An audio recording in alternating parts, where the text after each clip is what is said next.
Moi, olen Lisa. Valmistuin yliopistosta tietoliikenteen alalta ja minulla on noin 10 vuoden työkokemus opetuksesta ja asiakaspalvelusta. Olen oppimiskykyinen ja haluinen sekä avoin uusille kokemuksille. Valmistumisen jälkeen minusta tuli pioneeri eli ensimmäinen luennoitsija ja opinto-ohjaaja verkkosuunnittelun ja animaation viimeisen vuoden opiskelijoille.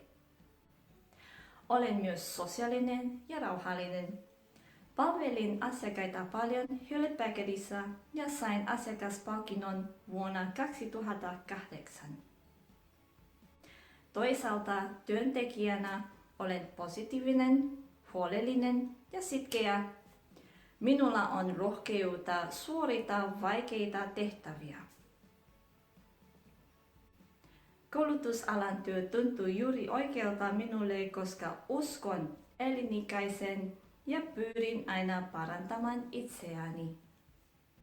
Jos te etsitte kiinnostunutta koulutuksen ammattilaista, niin minun yhteystiedot te löydätte tästä.